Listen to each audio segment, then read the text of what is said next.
Okay, so we were supposed to do our sentences on Google Forms. I looked over your answers this morning.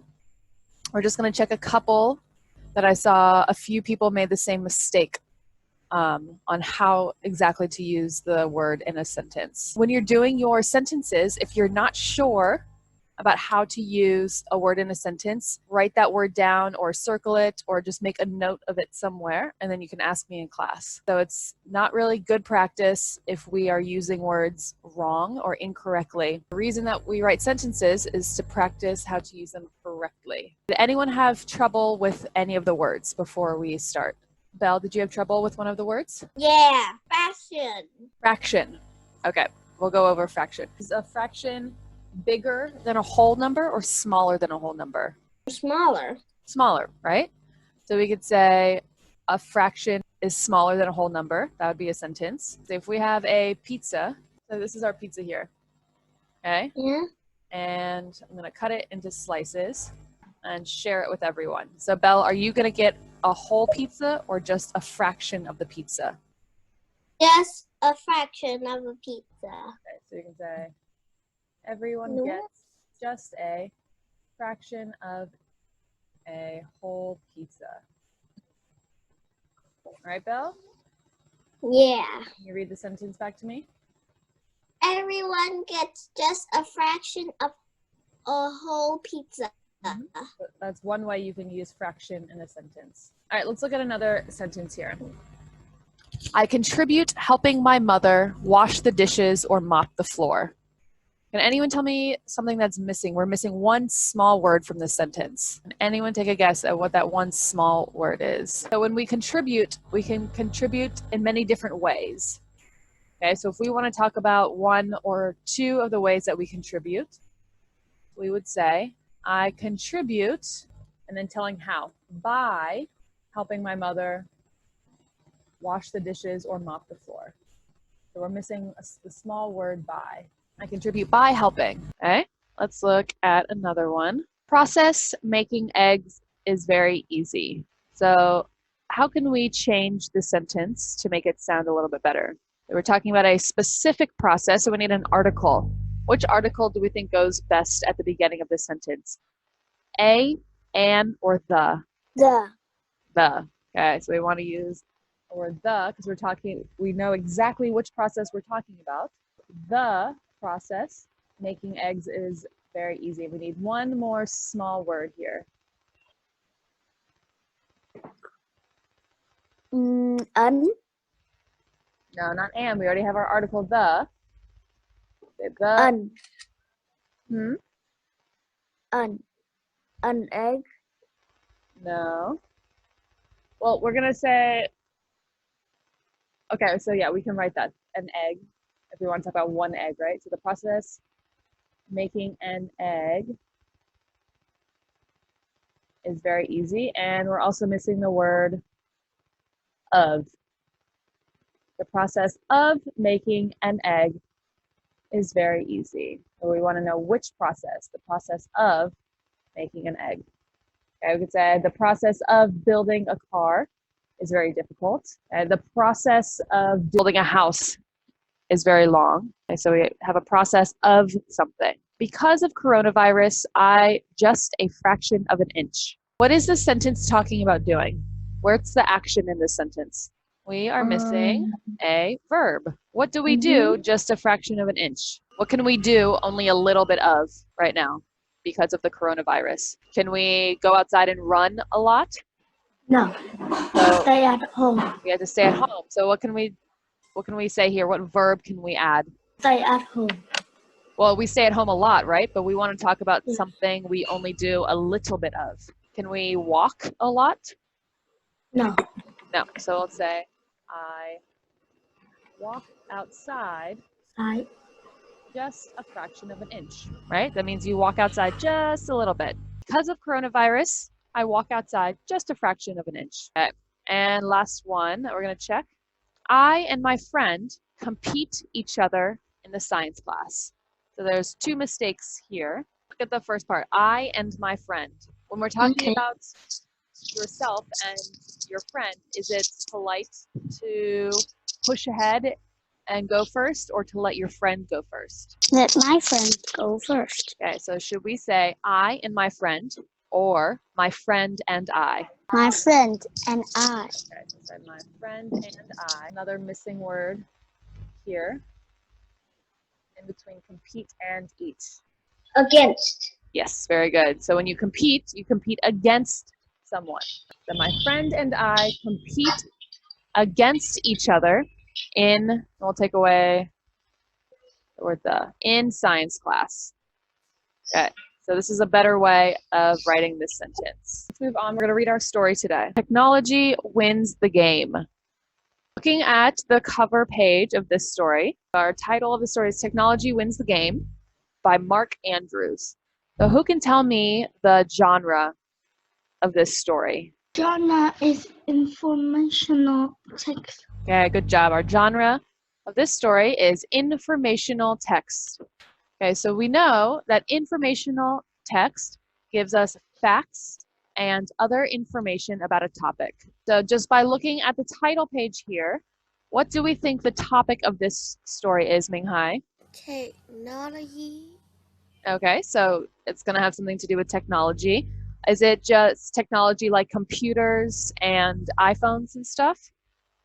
No. What kind of technology do you think? Oktai, do you have any ideas? What picture do you see on this page? An athletes. Okay, and athletes do what? Sports. Okay, so we'll say that this story is probably going to be about technology, sports, and athletes, right? So technology to help athletes play their sports. As we read, we want to look for headings. Remember, headings are the larger words that begin sections of the text. Okay, it tells you what that section of the text is going to be about. We're also going to look for photographs and captions. Looking at the cover page here, is this a real photograph or an illustration? Real. Real. So we can make a guess that this story is going to give us facts because we see real photographs. And we're going to look for graphics such as diagrams that help explain the topic. Before we start, let's ask our question, how do inventions help athletes? So what sort of inventions might help people who play sports? If the athletes are ill or have some kind of dilemma, the inventions can help them exercise. Okay, can you think of any particular invention that would be helpful? Win the game, I think. Okay, so maybe some inventions can help athletes win the game. We're going to read our story and then we'll see. Okay, so Technology Wins the Game by Mark Andrews. Almost everyone loves a good game. However, it's not just athletic ability or skill that helps sports players win. Many other things can contribute to a winning team or player. One of these things is the use of technology. Technology has made our lives easier and better in many ways. In sports, technology can help all types of athletes perform better. It's all in the design. If you like sports and science, being an engineer might be the job for you. Engineers are scientists who make sports more fun to play and watch. They design better materials, surfaces, and equipment. They help keep athletes safe from injury. A sports engineer has probably helped improve your favorite sport. The science of sports engineering. Some sports engineers study the way athletes move when they play different sports. An engineer might watch a soccer player to see how the player's foot strikes the ball. This can lead to ideas about soccer shoes, the soccer ball, or even the soccer field. Engineers use these ideas to improve the game in some way. The first step for a sports engineer is to identify a problem in a sport, something to be improved. Almost anything can be improved. Then the sports engineer comes up with a possible solution. Next, he or she creates a model. The model may include a new kind of material. The new idea is then tested in a laboratory to see how well it works. Finally, the new product is tested by athletes.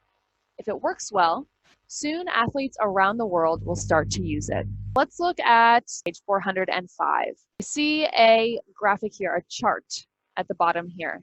It says problem, idea for solution, create model, and test. What is this chart showing us? What information is this chart giving us? Jenny? This chart's showing us how to create a new design or product.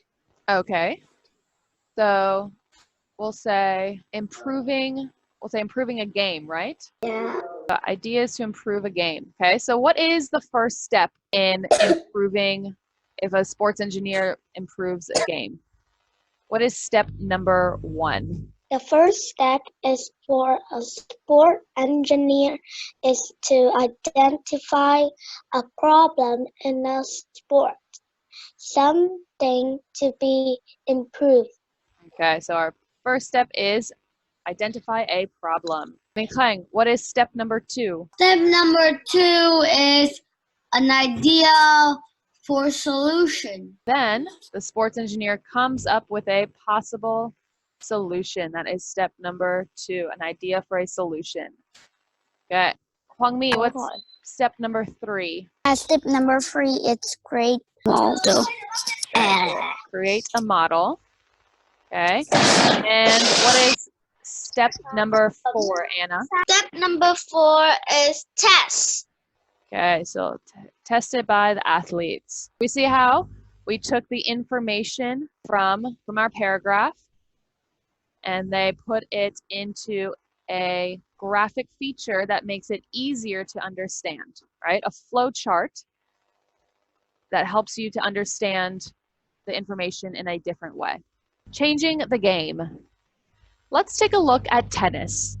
This is a sport where sports engineers have made several changes. What a racket! Tennis rackets have changed a lot. When the sport began, tennis rackets were made out of wood. Then, in the 1960s, a metal racket was developed. Metal rackets were stronger and lighter than wood.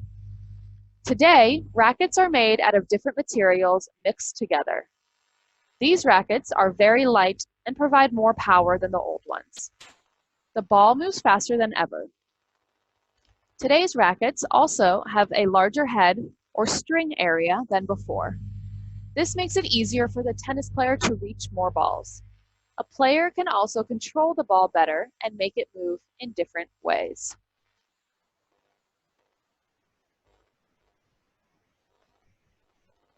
More bounce to the ball.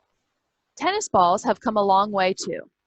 The first tennis balls were made of leather or cloth stuffed with wool or horsehair. These balls did not bounce very high. In the 1870s, rubber was first used to make tennis balls. These balls bounced better, but the cloth that covered the ball would fall off. Today, tennis balls are still made of rubber. First, 2 matching half-shell pieces of rubber are joined together.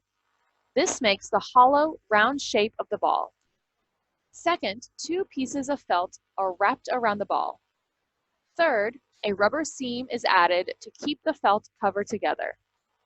Finally, the balls are put in a can that is under pressure. This helps keep them bouncy. The whole process ensures that each tennis ball bounces exactly the same way. Where the ball bounces is up to the player. Before sports engineers decided to change the way tennis balls were made, what did they have to do? They test the one that they make. If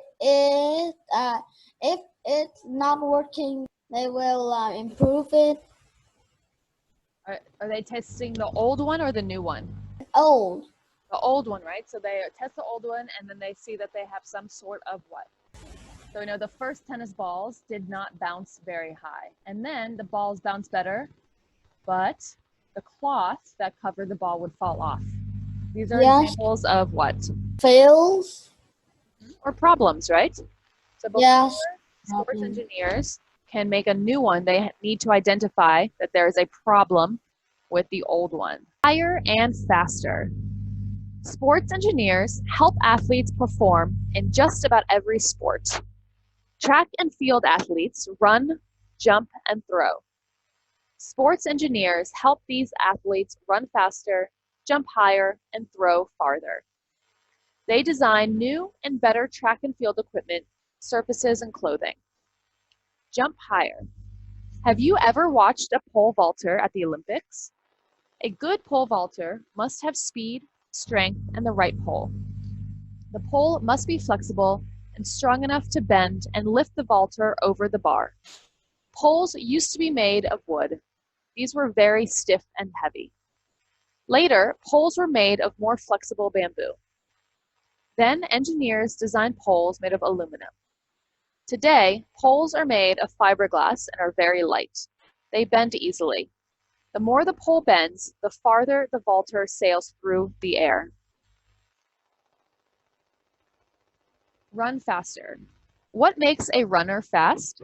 Athletic ability and good training are most important. Engineers have designed new track surfaces and clothing to help. Track runners used to run on grass fields. When it rained, the tracks would become soggy and slippery. Now, most runners run on all-weather tracks. These are man-made surfaces with a top coating of rubber chips. The rubber chips make the runner's shoes bounce off the track better. This increases speed. New kinds of clothing also help runners speed up. Many track stars don't wear shirts and shorts like they used to. They wear lightweight bodysuits that fit tightly. When they run in these suits, the wind does not slow them down. Every fraction of a second counts. On this page, it says the engineers help athletes perform better. We'll finish our story tomorrow. So for homework, I want you to finish reading the story at home, and then you're going to do the 2 pages in your reader's notebook.